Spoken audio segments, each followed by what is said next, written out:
one thing I realized is just like, even what is the process, right? So a lot of people come to me and say, hey, I want to buy a house. Like, what do I do, right? And so a lot of the times I'm actually sending them away and saying, okay, go talk to Fiona, and let's like get all of this, like, what are you going to qualify for?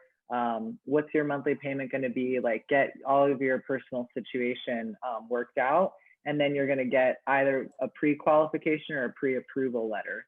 And typically, like back in the day, right, you've heard of open houses, like, let's just go like walk and look at open houses.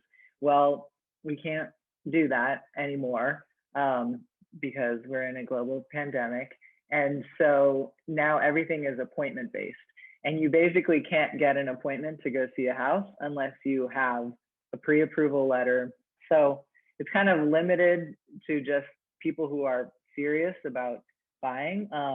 But I always tell people, like, talk to a lender first. Like, one of the biggest regrets I had was I just always thought I wouldn't qualify for a loan. And I just didn't think it was, I thought it was about my income. I didn't really understand that it's actually your debt to your income ratio. And Fiona and any lender is going to really dive into that with you. Like, you don't have to pay down all of your student loan debt before you qualify for a house. Like, you don't, like, there's a lot of factors that I just didn't understand. And I think working with a lender early on will help you get all of that paperwork in order, because maybe you are 6 months away from actually being able to get a house, but then you're kind of like on a financial fitness plan.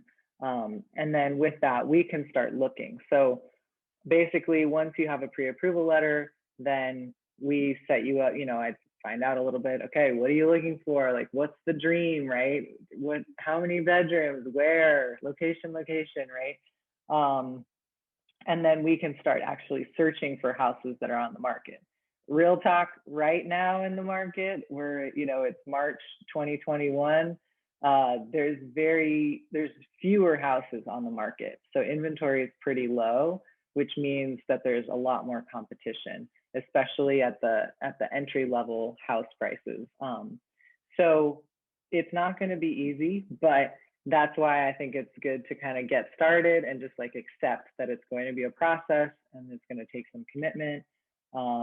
And then, once we look for houses and we find the one you like, then Fiona jumps in, gets the letter in for you. We write the offer, and we might get outbid, and that's okay. It wasn't the house for us.